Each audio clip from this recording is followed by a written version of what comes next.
We are here live with Evan Duffield, the famous founder of Dash and now the head of Dash Labs. Say hi, Evan. Hey, how's it going? It's going wonderful. Now, so you're working with Dash Labs right now. Can you explain what that is? Where did that come from? Okay, so I think I should take a step back, talk a little bit about how Dash was started and my vision for it. Essentially, the way that it operates is a decentralized autonomous organization. What that means is that really there's no company that's overseeing it. There's no centralized body of people that controls the entire project. So instead, what I did was originally I went around and I found a bunch of people that were really good and I put them together, and that's what became Dash Core. And I was part of that. I was like the technical lead for that project for a while, and then I started finding people that were also very technically competent, and I put them into positions, and they took over my roles, and then I eventually was able to step into an advisor role completely outside of Dashcore. And then from that, I was able to start my next organization. And so the way it works in a DAO, or a decentralized autonomous organization, is you can have many of these teams operating, like you actually operate one yourself, which is Dash Force, right? Yes, And so there's a bunch of them that are operational, and I'm just going to be starting another one. And this one is more concerned with how are we going to scale up transactions in the future? How are we going to interface with scientists and get the research and tools together that they need to do their job? And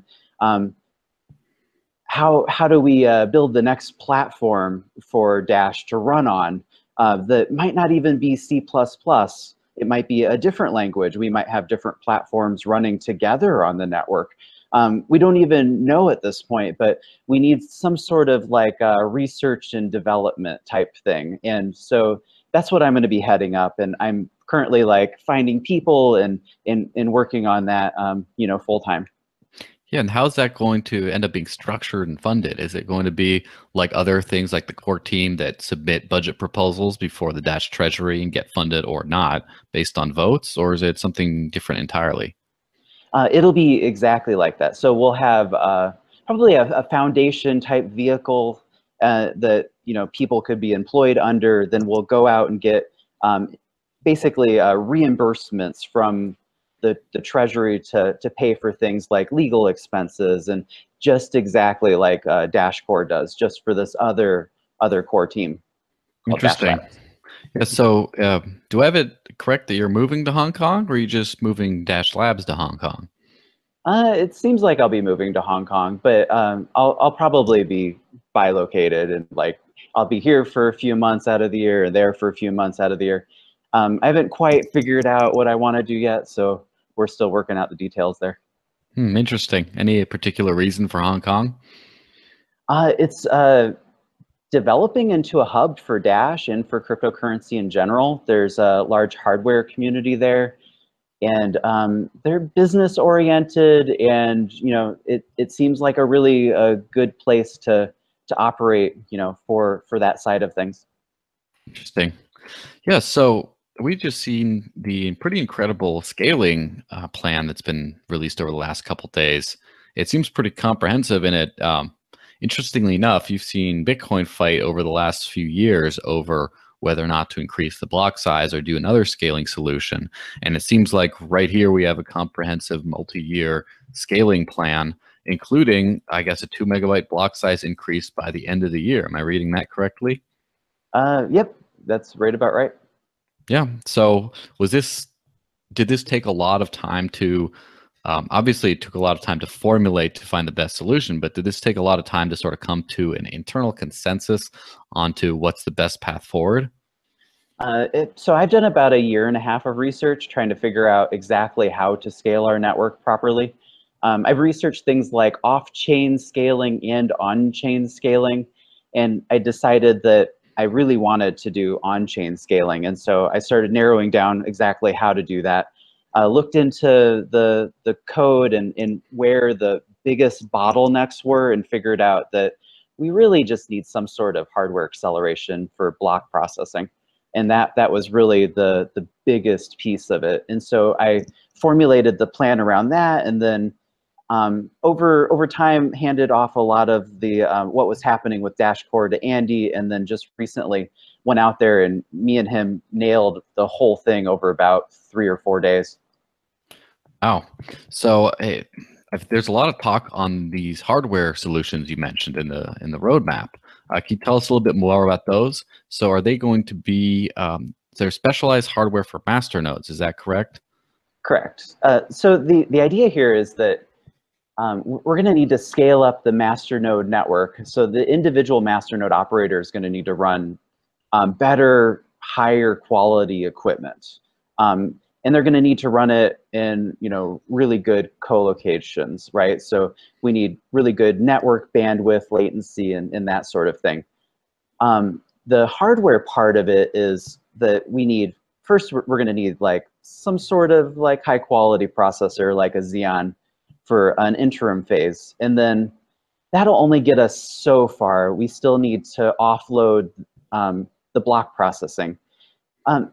The way that like processors work on currently with the code is that each of these blocks has thousands of transactions, perhaps tens of thousands, hundreds of thousands with our plan, and you can only process so many of these transactions at once, and the elliptical curve cryptography is really expensive to compute. That is the main bottleneck. And so if you can offload that to hardware, and then you can run it parallelized over like 400 cores. So you can basically process 400 transactions at once in these bulk processes. And you do that over and over and over again. And then you freed up the CPU as well to do some of the cryptography related to the blocks themselves. And so the whole thing runs way more efficiently. Yeah, so is this kind of hardware just going to be specialized for the task, and therefore if you're trying to run a masternode, you kind of would want something like this? Or is there going to be a specific hardware that is absolutely required and you have to get this piece, otherwise no go, you're not going to be a masternode? We're going to definitely require minimum specifications for each of these phases. And then we have developed a strategy figuring out how to prove that the masternodes are running in some way a similar type of hardware. It's very difficult to get like exact specifications in a decentralized way, but we figured out so far how to prove that they're doing their bulk of the processing and that they have the full blockchain. So that's basically proof of service and proof of blockchain. We figured those two things out. The third one is to figure out how much RAM they have and how much processing they have. And we're still working on solutions for that. But we definitely want to hold the network to minimum specifications so that we can anticipate the quality of what we're doing and provide a level of service that is comparable to centralized companies. Yes, so the specialized hardware then is kind of to give people an easy option of completing these requirements. Well, no. So the specialized hardware will be in addition to having a decent computer backend. Like these are going to be like really, really high-end computers, essentially, eventually.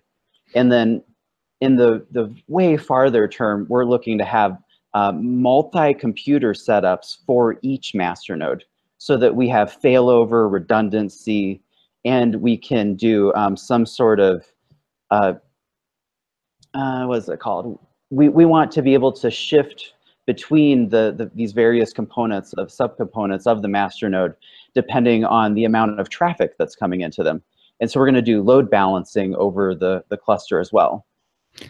Yeah, so I hear these pieces of software, hardware are going to be open source, completely open source. How are they going to be generally manufactured? Are they going to be funded by the Masternode network and the treasury to manufacture that? Who is going to manufacture them? Is there going to be like a discount for Masternode owners or people who've currently done it? Are there any concerns of possible like centralization if these kinds of machines that are required for masternodes pretty much end up being produced by just one or two limited sources? Okay, those are fantastic questions. So first off, we're going to fund it from the network through Dash Labs. We'll hire some engineers to build the hardware specifications. Then we'll go down the road of building the very first pieces of hardware ourselves. And this is, you have to get the silicon fabricated, so you have to go through that process. We'll build the hardware ourselves, we'll sell it ourselves, and then we'll just release this treasure trove of information of how we did each and every piece of it, just so that other companies can compete with us. We're going to bootstrap a hardware industry within the economy, essentially. And then by opening that up, we open up competition. And those people will come up with ideas that I didn't come up with.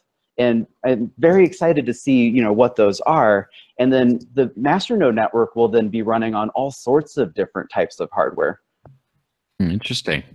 Yeah, I also we had another question about Masternode blinding. I've heard that concept has come up in the past.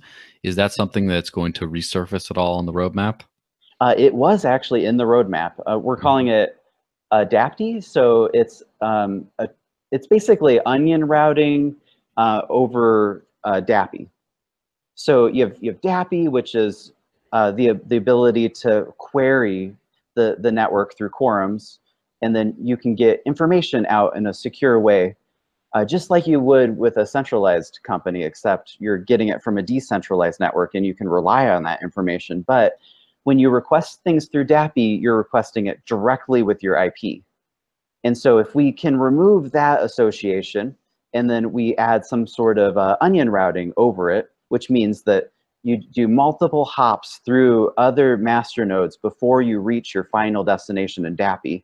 And then they also relay it back through hopping back to you. And so you're a few steps removed, so you're kept anonymous on that front. And then on the other front, you then can move money into basically using the same sort of technology as private send, except we'll enable it in the DAPI protocol.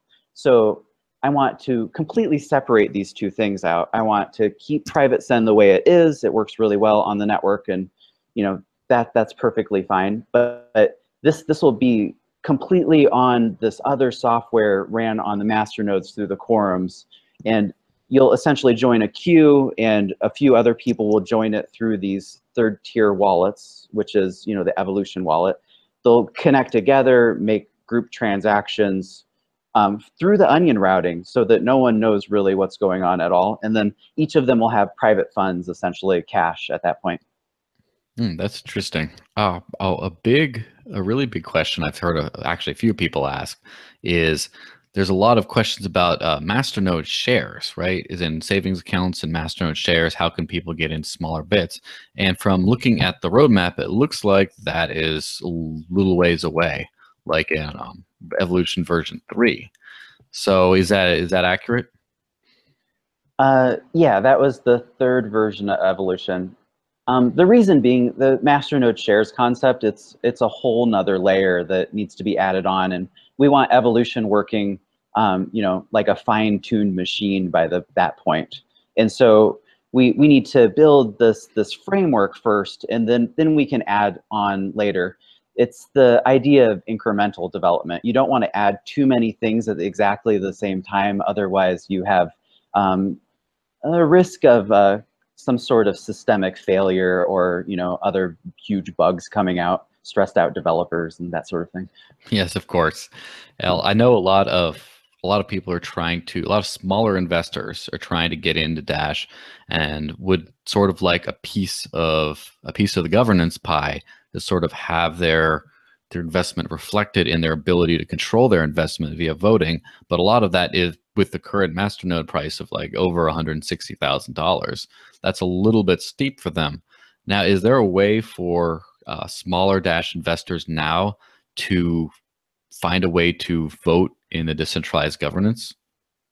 Well, so there's the Masternode Shares programs that are ran by the community themselves. You can join in and get in one of these like group buying opportunities, essentially, where you get exactly the same concept as having a share of a masternode, but none of them to date offer the voting capability. And so I would expect that, you know, one of these companies that are in the space, or you know, one of these providers will offer something like that, because, you know, it's in high demand and there's definitely money to be made in the interim, until we come out with something that's purely decentralized and trustless. Is there a recommended sort of way of organizing? So, for example, say you got a half dozen people in a community and they all want to go in together on a masternode and vote together. I mean, obviously, current providers like Moo Cow Moo are very competent in managing all these funds and keeping kill switches, etc. How about for just a group of regular folks trying to get together on a masternode? I mean, obviously not asking for an official endorsement of anything, right? But is there any general direction you would point a group of those kinds of people looking to go together in a masternode, like how to structure that and run it? So I don't know of any platform that's currently available for doing that. I could lay out a technical document for how to build such a thing and offer voting, if that's useful to the community. I mean, if it is, you know, reply in the comments and I'll make it happen. All right, that sounds really good. Yes, so there's been one of the one of my jobs, right? In addition to just running the whole news site thing, is the comment patrols, right? Online, the troll wars, as it were, going online and just making sure that people who say spread false rumors about Dash, that the truth is set straight there, etc. And one thing that I've come across in all that, and several of us have, is there's a little bit of a communication barrier between Dash Core and then the rest of the community. And it's not some sort of it never seems to be like a trust or honesty issue at all. It just seems like, you know, Core's off there working very hard, doing their best, and then the community sort of gets little breadcrumbs of truth once in a while. Do you know, is there any plan moving forward to kind of establish more direct and frequent communication channels? So I've noticed the same sort of trend, and it's nothing against Dash Core. Those people are very hard workers, and they're the ones just implementing and making all of this stuff happen. And the project's growing at such a pace that it's understandable that, you know, communication does fail. I think communication is always the first thing to fail when things grow this fast. And so as I've reintegrated into Core and started like looking around, I've been coming up with ideas of how to improve transparency and the community interaction by, like, for example, there's a portal that the developers use for the ticketing system internally. We're planning on making that open so that the community will be able to see exactly what the developers are working on at any given time, just for curiosity's sake, really. And there's a bunch of internal documents that are related to evolution that we'll make public soon enough. And then besides that sort of information, there is also a communication breakdown related to the development progress. Evolution has been worked on for now by about 22 developers over the last 6 months, and it's definitely coming together, but you can't really see it. And so Andy Freer has been working like very hard internally, pushing this agenda along, and I think it's going to be my role as a liaison of sorts to sit between Dash Core and the community, and to try to provide a level of transparency that we haven't had recently. So I hope to make myself available for that role, to fill the gap, at least until someone else comes along and does it better than I could. Yeah, it seems like a lot of people in the community would look forward to seeing you around a little bit more. How do you see the different sub-DAO organizations working together and communicating together? I mean, obviously, they're all groups with the same general goal of let's make Dash go to the moon, right? For whatever that means, but very specific other goals. So do you see a lot of collaboration and communication between these sub-DAO organizations? I think that there's definitely not a whole lot of communication between the sub-organizations, and I'm not sure I would want to force that. These are essentially different companies that are running under one big umbrella of funding and observation, right? And so you don't usually have various companies working together and being forced to communicate on some level. Um, Besides that, I think that I've had a plan now for a while of how to improve the governance system and add some sort of oversight and tracking ability, milestones and reporting for various proposals and things like that. I think that would improve the communication quite a bit and transparency into each of the DAOs so that you can see across from one to the other much better than you can now. I think we should all be held to some sort of similar standard on that front. All right, last pair of questions. What do you think is the biggest challenge to Dash's future growth internally in the community and externally, as in from the rest of the universe? Okay, so externally from the rest of the universe, the main thing that I see as a problem for Dash in the interim is the issues in the larger crypto economy. I've noticed that we've had issues with banks with several of the large exchanges recently. I'm not liking that, and I've noticed that many of the larger projects in the space are also crippled and not able to provide a level of service that is normal in our industry. And so with all of that said, it gives a bad impression to users, and I would hate to see users poisoned and pushed away from a thriving young economy like this when you know there's other projects in the space that are providing better services and fixing those sorts of issues, and I'm hoping that it doesn't poison them to us as well. And how about internally? Internal growing pains at Dash. Every single year we have some sort of internalized threat to the community, to the coin. In the past, it's been small groups of segments of people that have agendas and whatnot, and usually they leave. But we see that just over and over again. So I would expect that again at this level as we've grown a lot recently, and there's a lot of new people in the economy. So we're just waiting for something like that to pop up that we have to deal with. Interesting. Well, thanks very much for sharing your time with us. It was very, very informative, and I think the community and the cryptosphere as a whole will be very, very lucky to have you more actively participating socially now that you've been working on so many behind the scenes things for so long. So thanks again for stopping on by. Yeah, thank you for having me. All right, you have a good one. All right, you too. Bye.